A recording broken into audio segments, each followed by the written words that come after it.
Hold on 1 second. I'm so sorry.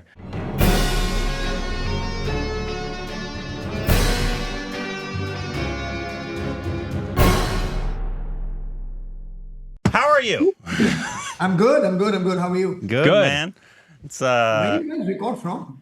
well, this is we call it the lair. It's just my house. It's a small little room in my house In LA. in LA. Oh yeah. Yeah, Los Angeles. Yeah. Do you come to LA often or no? No, not very often. Yeah. I was there last maybe about just post pandemic, so 22, I think. I was there last. Was that during were you here for promoting Sky is Pink? Yes, I was. I figured. Very nice. You're in Mumbai right now? I am in Mumbai. Yes. And busy, I assume. In the thick of Dawn 3 prep. Yes. Yeah. Very fun.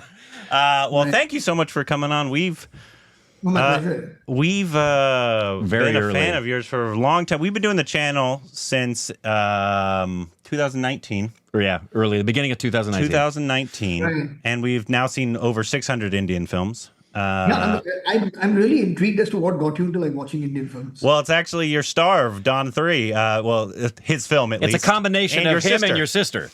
Gully Boy. Gully Boy. Right. We- Okay, we- with Gully Boy. We were reviewing American movies, and Right. somebody asked us to watch this trailer for this foreign film, is what I called it, called Gully Boy. And so we did. Right. And it kind of just snowballed from there. And then so that right after that, we watched our Nice. first Indian film in Three Idiots. The first Indian Yeah. film we saw in theaters was Gully Boy. Boy. Rick has Right. now a tattoo on his arm of something that your sister wrote. Yeah, it's legit. That's Oh, Apna Time Aayega. yeah. Yep. So yeah, it's but you were very early on because I believe it was. It was early 2019. And you're gonna laugh because I can't actually pronounce the name of the movie. We have a name. Okay, so the film itself, we'll butcher the name. It's Zindagi Namaligi Dobra. Yeah, that's right. But we call it, we lovingly just call it Deborah. That's what my brain gave. That's the Deborah movie. And it was very late. And then I think we saw Sky is Pink, and then Well, the other thing about that too, that was the first movie. We're watching this scene and we're seeing this older gentleman playing the father, and we're like, that guy's a thespian. He looks like he's acted before. And that was obviously Nasir. yeah, but I think it was that, and then Sky's Pink. Well, and- you were making your inroads into Oh, yeah. yes. Oh, yeah. In a big. But you've been whether you've been producing, writing, or acting over the past 6.5 years, you've been very much a part of our journey in understanding Hindi cinema. Yeah, I've actually been watching your stuff.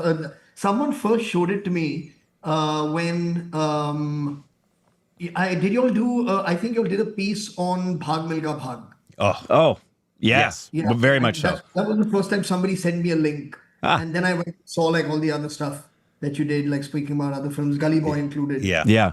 Yeah, that yeah. the Bag Mugga Bog is phenomenal. That movie might have been the film where we really appreciated you for the first time. for the first time as a legitimate, what we refer to as, like, everybody, there's a difference between a movie star, which is a wonderful thing in and of itself. There's nothing wrong with that. However, there's a different level of acting capacity that we recognize and say, okay, that person's more than a movie star, that person's a thespian. And I'm pretty sure it was Bog Milka Bog where we went, oh, okay. He's more than just a guy who does movies. This is a guy that's a very serious, talented actor.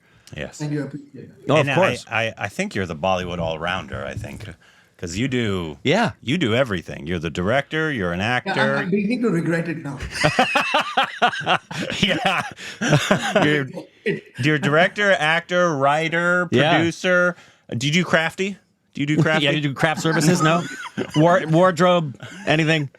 No, but honestly, that's one of the first questions I had. Because you're a multi-hyphenate, you do all those different things. If you had to choose one, if there was one of those that you said, okay, this is the only one I'm going to do, would that be an easy choice for you to make? And what would it be? Or would it be really tough? Well, it wouldn't be an easy choice. I think what could potentially be the easiest to let go of. I think the others are very difficult. I don't think I'd ever stop writing. I don't think I'd stop wanting to direct and wanting to act. Yeah. I think with time, maybe I think production is something that maybe I could slowly move away from and hand that over to someone else to kind of do in the company and run the company, people that I trust. That for sure, because that would then give me a lot more time to focus on other things that I want to do. I think production is the umbrella which is the 365 days under which I find pockets of time to be able to direct, to act, to do my music. Sure. Sure. And I've heard you say that you think you're a better actor than director. Is that true? No, I never said that. No, I saw it in multiple places online. No, I've never said that. No, okay, gotcha. Because I think you're quite talented at everything. Honestly, I don't really have a great sense of judgment when it comes to my own performances. Yeah. So I'm happy when people tell me they've liked something, because then it feels like something good happened. Yeah. But, yeah. Well, and your new film, obviously, that we saw the teaser for. Yeah. And help me with the pronunciation of the second part. 120. Bahadur. Bahadur. Tell us about that from we know basically what you showed in the teaser. And it's based on a real event, obviously. How did that come into play for you as something you wanted to explore? And the story of from people that really don't know this event, this situation. So the director, Rezi, he's an army kid. And so there's this battle that was fought in 62, 18th of November 62. It's one of those battles that has come to really kind of represent Indian valor and Indian courage in the armed forces. And it was everyone who's in the army and has any understanding of the history of the armed forces and battles that were fought knows about the Battle of Rezagla. But outside that, like the story of Milkha Singh, outside the sporting world, it again is just a name that people have heard, but nobody really knows why Shaitan Singh is this iconic character, why those 120 soldiers are considered like the bravest of the brave. So Rezi is someone who's lived with the story all his life. He's grown up in an army environment where the name of Shaitan Singh and the Ahir soldiers was mentioned all the time, and he's wanted to make this film. He's a prolific ad filmmaker. He's been making ad films for close to 20 plus years now. We worked together on a couple of TV commercials as well, and he kept mentioning the story to me, that this is a film that he's wanting to make. I was actually pretty surprised that this is not his first film. He went ahead and did another film. He directed a film called AKHTAR, which had... was that an action film? Yeah, an action film. I thought so. With Arjun Rampal and Kangana Ranaut. Right. He made his first film. And then I think found the courage maybe to go ahead and tell this story. So here we are. So he brought it to me and I was just blown away by everything. And it's all fact, so you don't really need to conjure anything up. Right. You don't add any more like kind of more higher odds for them to be up against. It's all there. You just go there and kind of do it as sincerely and honestly as you can. Mm-hmm. Did you guys actually replicate any of the elevation that this thing takes place in literally, or was that just, left to the imagination for people to see on screen? We were 2,000 feet lower. So okay, but it's still pretty high. Yeah, it is pretty high. Yeah. The battle happened at 16,000 feet. We were at 14,000 feet when we filmed.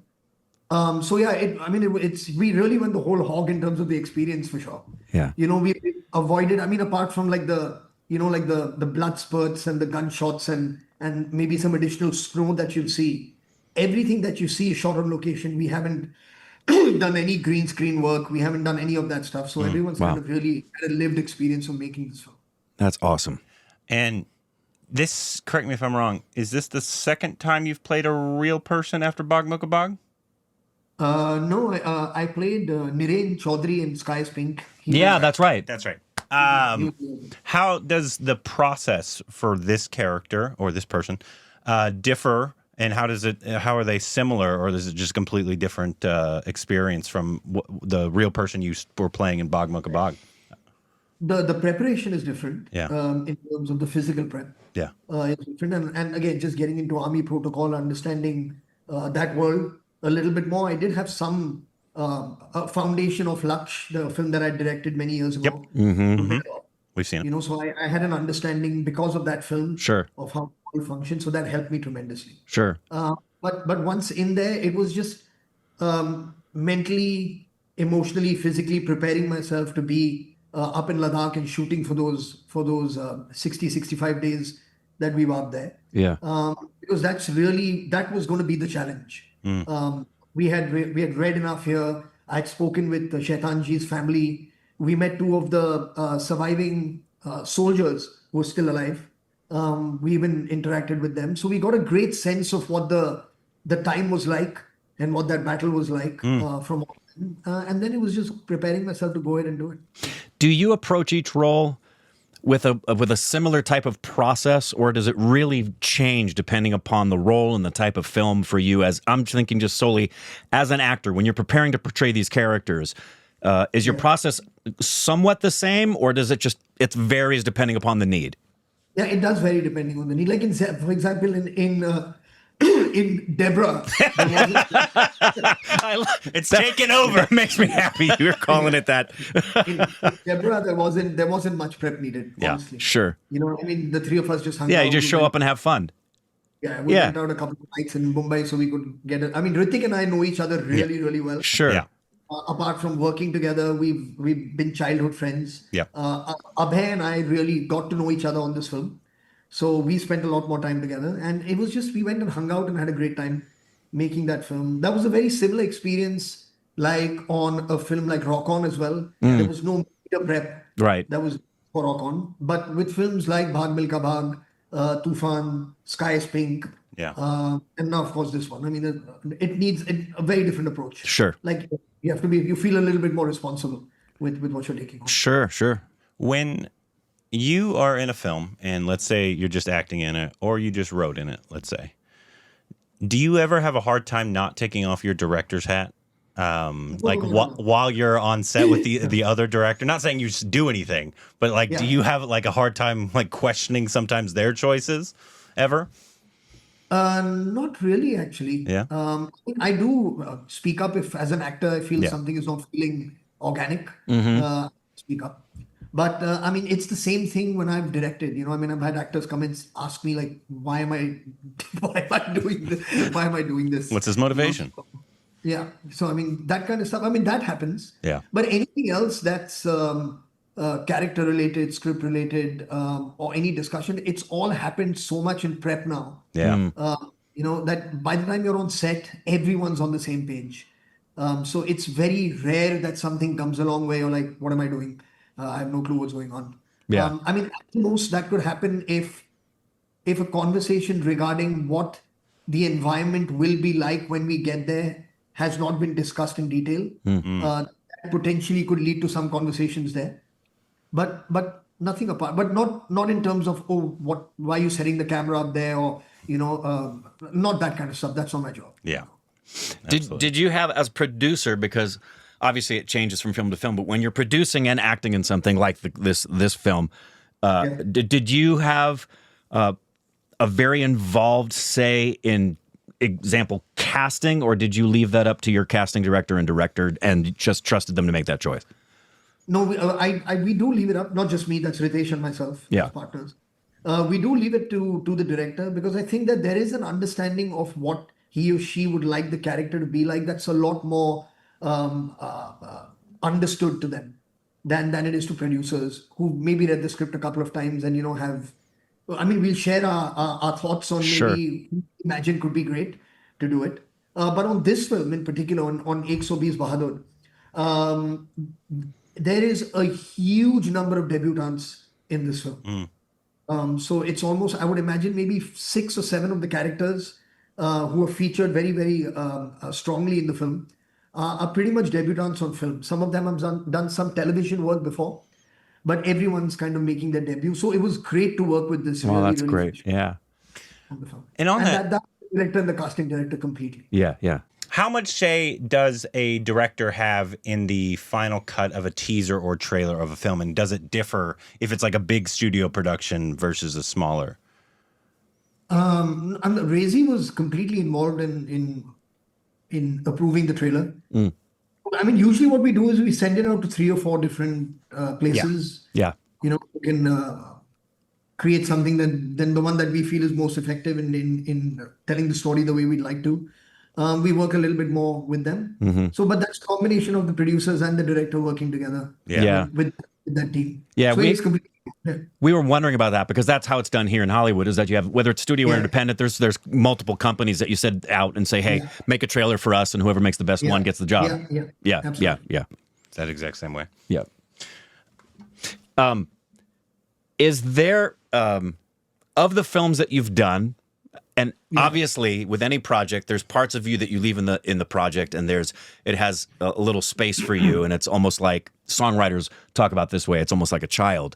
But is there one in particular of the films that you've done that for you is one that you feel the most proud of? Oh, that I feel most proud of? Yeah, just whether you were producing, directing, or acting, the one that for you is, that one feels really good. I'm really proud of that one. There's quite a few, to be honest. Good. Yeah, there's quite a few. And most recently, I'll talk about the most recent one. To me, was Superboys of Maligaon. Yes. Agreed. I'm really, really proud of that film. Great film. I think Rima, the writer, Varun, all of them did like an absolutely incredible job. The actors. Agreed. On that film. I'm really, really proud of that film. And you are I don't know if the word would be Renaissance man. I think I called you in Bollywood's all-rounder in the beginning. You do everything. Directing, writing, was that, and singing. We've singing, yes. Dancing. We've talked to somebody else, and that is not similar in every aspect, but similar, and he's done a lot of things. Yeah. Was it just out of necessity? Like there was no one else that could do it, so you did it? Or is it like, I'm just interested in all this and I've wanted to do it all? No, not really. I actually didn't have any fantasies of acting at all. When I started, I was writing, I was directing. Wild. I was really happy writing and directing. Huh. I remember in 2005, Rakesh Mehra, who I eventually worked with on Bhag Milka Bhag. Yep. Rakesh came and met me, and he said, there's this film that I'm writing and I really want you to be in it. The film was Rang De Basanti, right? Yep. Yeah. And I was just like, no, thank you so much. I'm really not interested in acting, and I completely passed on it. And I watched that film, and it's a great for the role that that Siddharth did. Yeah, I could see that. I reached Bhagat Singh's part right there. Yeah. He had reached out. And I was just not at all. It wasn't in my horizon of wanting to do things at that time. And in 2007, Abhishek Kapoor, who directed Rock On, he was a very close friend of mine, and he just insisted that I'm the guy to do this film. So he said, let me meet you. I said, if I love it, I'll produce it for sure. So I met him, I heard the film, and I absolutely loved it. And it felt easy for me. I could understand why he was also saying that, it's not going to be difficult for you to do. Because I played guitar, I sang. It was a film set in Bombay. It was a language that I could easily speak. I didn't have to become someone else. Right. So I was like, okay, cool. This sounds like fun. Let me go ahead and give it a shot. And I truly enjoyed the experience. So when I finished that, the thing that I went straight into was Luck by Chance. Okay. Luck by Chance was a film that Zoya as a director and Ritesh and I as producers had been trying to get going since 2003. Wow. And it's now 2009. Right? So for 6 years, Zoya was unable to find an actor to play that part. Wow. And we were meeting people all the time, and they would be like, yeah, and then last minute say no. They had some issue with not wanting to be a bad guy at the end, like all that kind of Right. stuff. Yeah, they just want to be the hero. Yeah. So it just never kind of came around to happening. So Zoya started writing another film. That almost came to be, but then that fell through. So I think I was really thinking she's going to quit the film industry and leave. So when Rock On happened and Rock On became successful, I spoke to her, said, let's do that film. I love that script. We've lived with it for 6 years now. And let's just do that. So that's how Luck by Chance happened. So Luck by Chance is actually, the film plays out like the way the actual thing took place. It's everyone said no, so that's the film that I kind of ended up doing. And then one thing just kind of led to another, and there were great experiences coming my way. because that went into Karthik calling Karthik, that went into Zindagi Na Milegi Dobara, that went into Bhag Milka Bhag. So it was just a beautiful flow. So, and it just gave me, I don't know, my courage as an actor kept growing. And so now it feels like it's something that I do enjoy doing a lot. Was in that journey as an actor, Yeah. it would seem that in your filmography that Bhag Milka Bhag was really the one that you sank your teeth deep into what it means to be an actor portraying a real person, the physical training you had to do, the historical accuracy of the character. So, but jumping into that character, you just said, having those films done prior to that gave you the confidence to take on that character. Yes. 100%. Yeah. If I hadn't done those films and Rakesh had come to me after Rang De Basanti 5 years, 6 years later and said, here's another script, I would have said no again. Sure.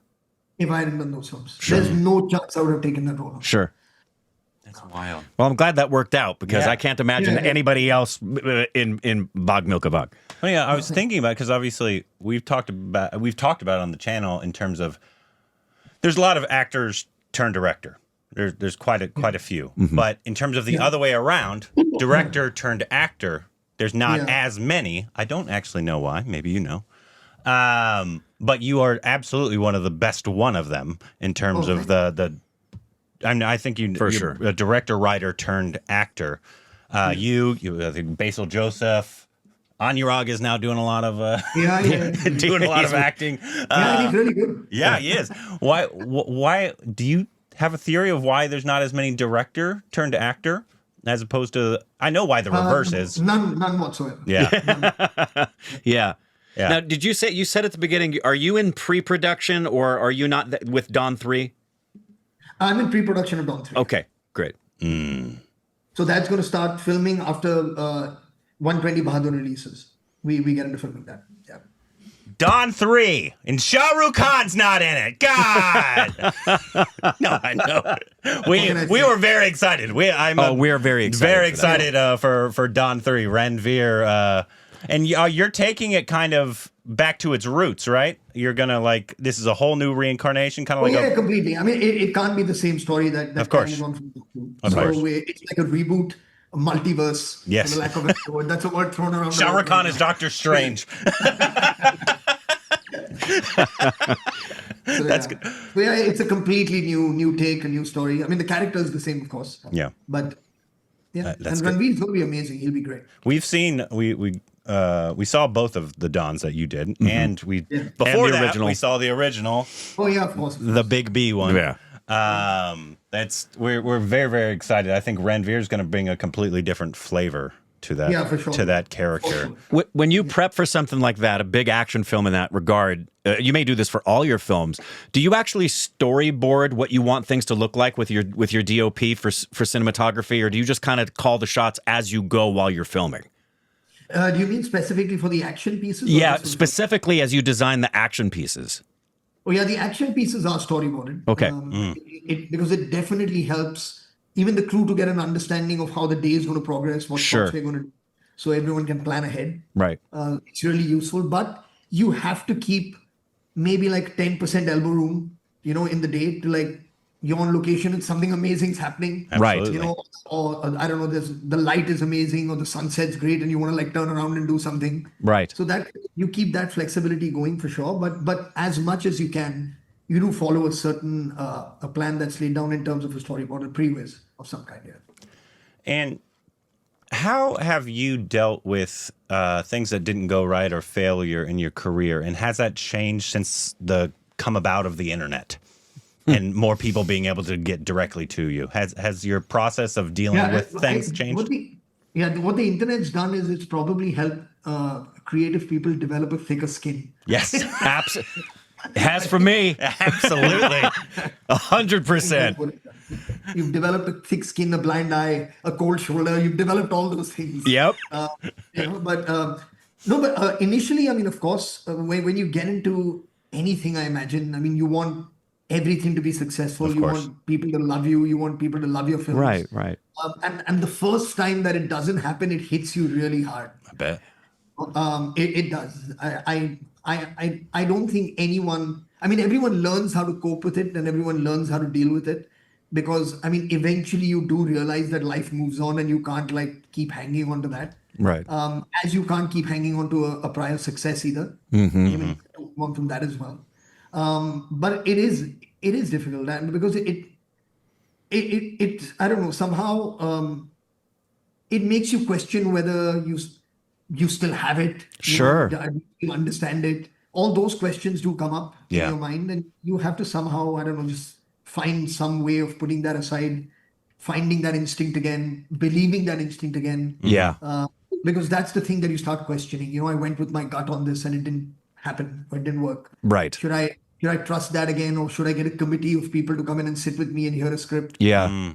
All those kind of questions do come up, but you find a way. And I'm sure everyone has your own process. Yeah. Of doing. Absolutely. But it does. I mean, it hurts even now when it happens. But I think you just have the tools to move on a little bit faster now, I guess. Sure. Yeah, and I assume there's also some people, and obviously if you don't need to share names of anybody, but I would assume there's people you've worked with, whether they are friends or family, who, when you do have those down moments, bring in the words of wisdom, bring in the words of encouragement for you, or Yeah, of course, absolutely. yeah.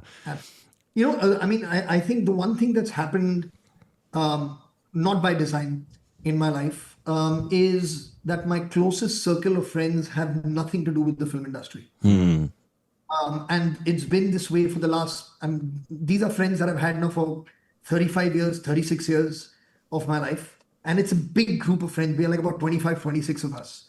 Right. And so for me, that's a great safe place. I bet it is. Yes. When I go there, I mean, regardless of whether I'm doing well or not doing well, they're treating me exactly the same. Yep. And sort of that just keeps me completely sane. And that's what I found is the energy that I'd like to like kind of really, really soak in. Yeah, that's irreplaceable, because there are people that knew you when, and you know that they're going to shoot straight with you and you can be yourself. And the other thing is they're not necessarily going to talk shop with you. They're just going to talk about the stuff that matters to you guys on a personal level, right? Or that rubbish. Yeah, exactly. Yeah, that's great. Wonderful. I've heard that a lot from actors and people in all different kinds of I think industry. Brad Pitt recently was talking about that's what keeps him sane. Is that an old group of That makes friends? perfect sense. Yep. Yeah. Yep.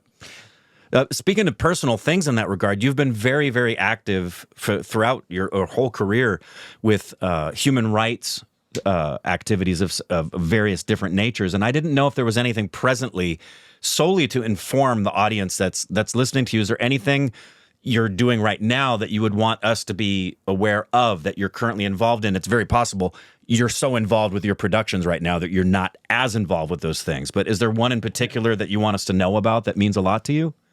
No, the one that's been continuing, it's a continued effort for now the last close to 13 years, is a foundation called MARD, M-A-R-D, which stands for Men Against Rape and Discrimination. But Mard, the word itself means man, right? So in Hindi. And so this is something that I'd started as a behavior initiative for young boys, young men in India to just step up and take responsibility in the social space of creating an equal playing field for women and for girls when it comes to education, employment, safety on the streets, just opportunities in general, things that men just take for granted in a patriarchal society. So that's something that I've been really giving a lot of time to. Obviously, I can't when I'm busy prepping a film or when I'm working on a film. Right. But I'm not. I mean, that's something that I'm deeply involved in. So what I tend to do is it's not an NGO, so there's no sending money or any such thing that happens.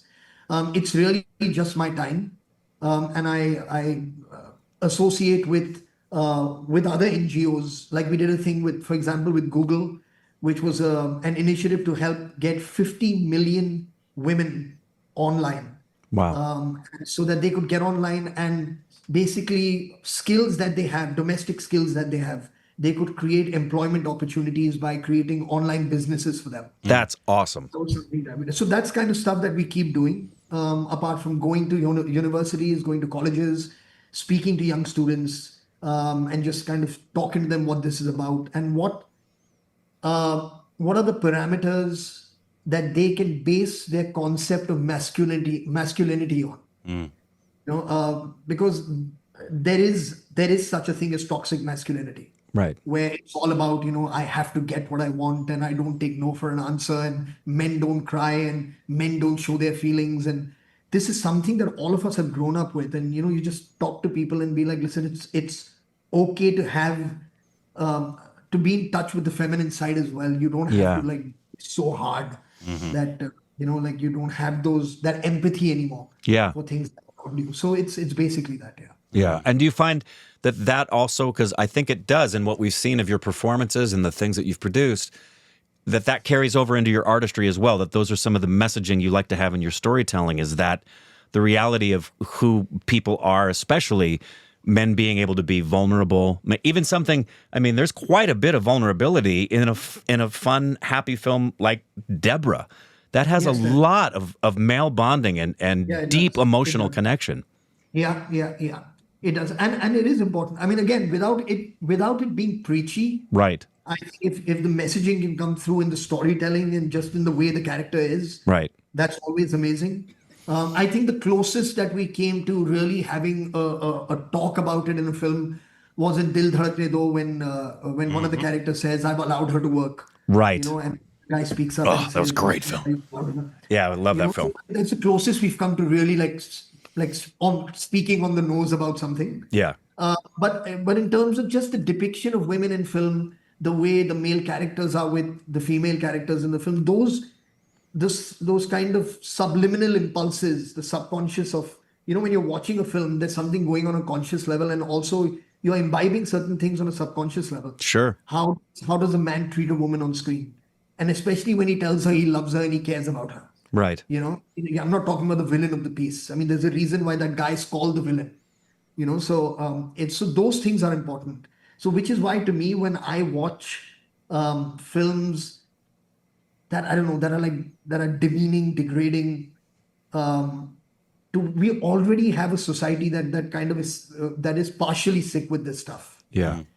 So it's important to heal that as opposed to kind of keep digging into that wound and giving it more reason to fester and giving it, I don't know. Yeah, that makes sense. To create a community where it's okay to be that way. Yeah. So to me, that's very disturbing. One of the things we haven't talked to you about, something that we've seen you do many times, is your singing, but you have a very iconic, very recognizable very singing recognizable voice. Where do you it's obviously it's your natural voice, but where did your love for like singing come? When did you start getting into it in the film industry? Also? No. I got into singing when I was way younger. Okay. I absolutely fell in love with the Beatles when I was a kid. Who's your favorite? Who's your favorite Beatle? Music in loop, and I just wanted to learn how to play guitar and play their songs. That's how I learned guitar. Yeah. Yeah. The Beatles songbook. Yep. Yeah, absolutely. That's where it started for me. And then there was this little passage of time where I completely lost touch with playing guitar and I lost touch with singing. And then when I was in my late teens, I somehow reintroduced, Pink Floyd was reintroduced into my life. Oh, yes. When I was in my late teens. So then I heard, then again, The Wall and all the various albums at that time. Sure. And when I heard Dark Side of the Moon, I was just like, I have to learn how to play this album. I just have to learn how to play it. So I just bought and at that time you could download the chord sheets of the internet and stuff. And so I just downloaded the entire chord sheet of Dark Side of the Moon, the tab sheet, and just taught myself how to play that album. And that kind of got me back in. Yeah. And then I would play and I would sing but it was it was never public. It was always with my friends and at home and jam sessions in each other's homes. And that led to, that came in handy when Rock On eventually did happen. Sure, yeah. Rock On is where we went on a bit of a tour with the music composers, with Shankar Ehsaan Loy and myself. A couple of cities in Bombay. We did a concert in Dubai and it felt amazing. And I was just like, wow, this is something that, you have to do. If you have the ability to do it and the skill to do it, you must do it. So I started doing it then. And a friend of mine, Anurag Rao, when I started the Mard Initiative, and I spoke to him and I said, I want to go to colleges, I want to go to universities and engage with students So he said, let's do one thing. Let's go there with a concert. Let's go there, do music. And in the middle of the concert, let's talk to them about what this initiative is. Because when you're doing music, everyone is paying attention. Their hearts are open, and we've experienced that on many concerts where you go and you're loving the music and they talk about something that's important to them. Yep. And that really stays with you, as opposed to go into a classroom and say, kids, I'm here to give you a lecture on, ethical science or moral science today. No one's paying attention. Right. They sleep. So that's really how the concert aspect of things began, was with the Mard initiative, actually. Dil de Haknadu is in my head all the time. All the time. I listen to that song. That's on a playlist. I hear your voice. I can't say the words. So though. you before we wrap things up, I wanted to make sure I asked this question, and you may not have an answer to this. It's okay. You have been interviewed and answered thousands of questions throughout your career. Yeah. Has there ever been a question no one's asked you but you wish they had? Oh, wow. He's like, I'm not going to answer that. Yeah, I mean, ever like, is there ever something you wish, man, I would love to have shared? I mean, there are a couple of questions that I'm thankful that nobody asked. Yeah, that makes sense. When do you realize this is no longer for you? Right. That's funny. I want to ask one more question, and then I'm going to get into a rapid fire, and that's where we'll end this off. But maybe there's been an update, and I just missed it. You can tell me. Is there an update, or is it still happening? The Geely Zara. Yes. Is that still happening, or has that been shelved? Right. So no, it's not. I would hate to say that it's shelved. Okay. What I will say that it's put on a back burner. Okay. It is a film that will happen. I don't know when it will be. Yeah. But it's too delicious a script. Yeah. I mean, there's so much work that's already been done on it. I've finished all the location scouts. I've recorded music for the film. Wow. All of the stuff's done. So it's just a matter of time. That we'll get back and do it again. I can't comment on cast on that anymore. Yeah. Because I don't know what that'll be and where that'll land. Yeah. Right. But will the film happen? The film will happen. Good. Great. Looking forward to that. But anyways, we'll finish it off here with rapid fire. You answer these as best as you can. They're silly. Some are not silly. And if you answer them right, you'll get a hamper. Yep. First off, coffee or chai? Oh, chai. Favorite actor anywhere? Amitabh Bachchan. If you could wake up as one director and make a movie with their eyes, which director would you pick? Ooh, Martin Scorsese. Of course. That's the easy answer. Favorite book? Favorite book? Hitchhiker's Guide to the Galaxy. All right. Very nice. Are you actually scared of cockroaches? Petrified. I'm with you. I hate them. Oh, weird. Oh, I hate cockroaches. I don't know what the purpose is. So Right, exactly. Why does that mean you're scared of them? Because that's like, what purpose do they serve except being dirty? I mean, every other creature that I've encountered has a purpose. I've not understood the Mosquitoes? No. They have a purpose. They have a spread purpose. Some kind of disease, at least. Yeah. They can bite you And they feed bats. Yeah. Other And the things cockroach's feed only bats. purpose is the cockroach's only purpose is to look at you and do this. Exactly. They're disgusting. And then you find the ones in Florida with wings. That's really fun. They're actually not like the big cockroaches. Actually, are outdoor. They You're live defending in cockroaches? They live in the soil. Yeah, you would defend Like cockroaches. the big ones that don't actually live inside. Those are out. But can you? But do you know what they do? Like, what do they do? Poop, I guess. I don't know. There you go.